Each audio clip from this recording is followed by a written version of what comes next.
All right, guys, today we're taking a look at the Ball Trainmaster Eternity Ice Blue Dial. Big thanks to Exquisite Timepieces, Naples, Florida. They're authorized dealer of Ball Watch and like well over 60 other brands at this point, on top of the fact that they have a massive pre-owned collection available for you to get incredible deals. Speaking of incredible deals, a lot of times, I think almost all of the models from Ball, if you go to the Exquisite Timepieces website, are discounted. I don't even want to tell you the prices because I want you to click the link and go look, because there's serious good discounts and might sway you to purchase that Ball watch, because maybe you were just like, well, I don't really want to pay over $2,000 for it for whatever reason. Well, you won't with Exquisite Timepieces. So, and also, reach out to my guy Tyler there. I'll put his contact information down below. Let's get into this watch here. We'll cover measurements first, and then we'll go from there. So I measure the case width at 39.75. It looks like a larger watch, and it's just playing tricks on your eyes. And the reason is there's so much dial. There's almost no bezel. Look at the case design. The case is very slender, and it's mostly like sapphire movement and dial. So it just makes it so it looks larger than it is, which is good because it'll wear very comfortable on wrist. It'll present more impact for a watch being on your wrist, and it makes it more legible because it has more surface area for you to focus on. So 39.75 millimeter wide. The lug is a fairly short 46 millimeter. So yeah, you could wear that large looking watch, even though it's not large, on your smaller wrist. This watch can accomplish that. The thickness is only 12 millimeter thick. You can see you have that nicely shaped sapphire crystal, adding some distortion around the edges. You have a sapphire case back as well. And look at the size of that thing. It takes up the entire case back essentially. Very cool, very cool. You have a 20 millimeter lug opening there. So if you want to throw on a different kind of strap, leather strap, fabric strap, whatever you want to do. This bracelet, I did peel the plastic off this part because I wanted to show you it's not ordinary.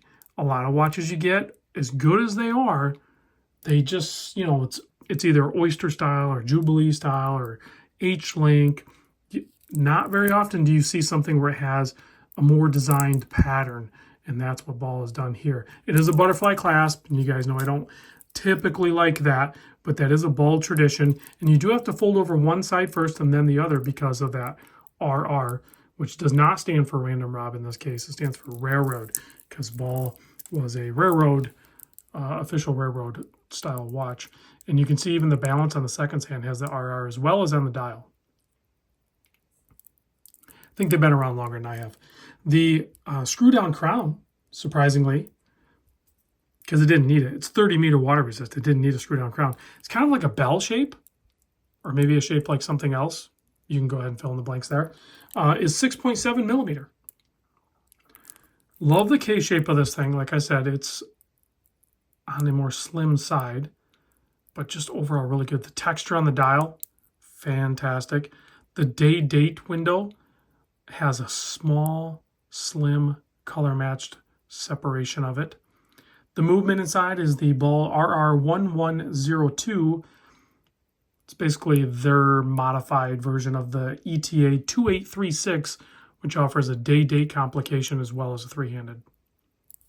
And you get a clear view of that on that case back that I showed you a glimpse of earlier. It's oversized sapphire display case back, which has like layers. I don't know if you can see that.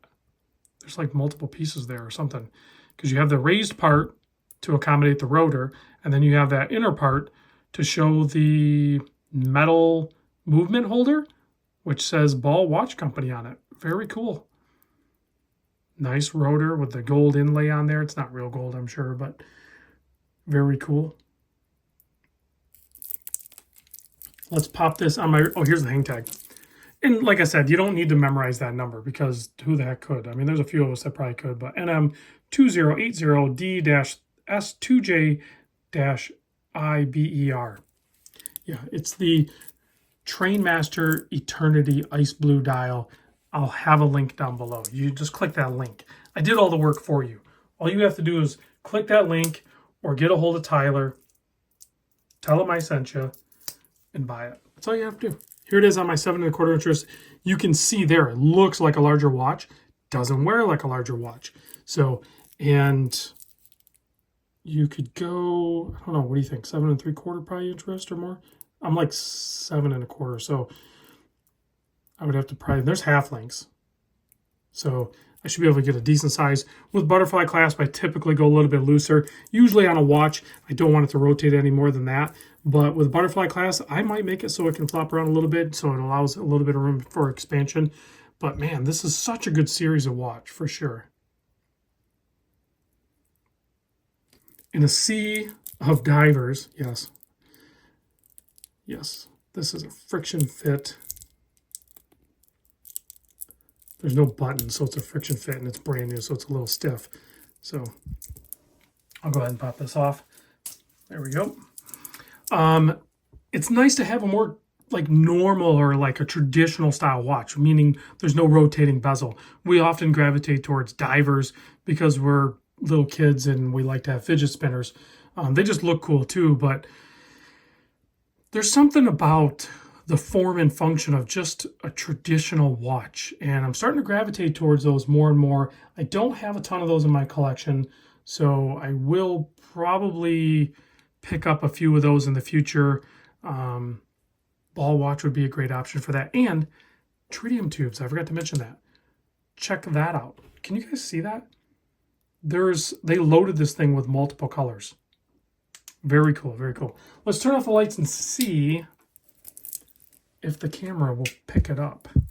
It's difficult because I knock over flashlight. But yeah, check that out. Multiple colors. Some of them shine brighter than others, but you have green, purple or violet, orange, blue, yellow. So it's very dynamic.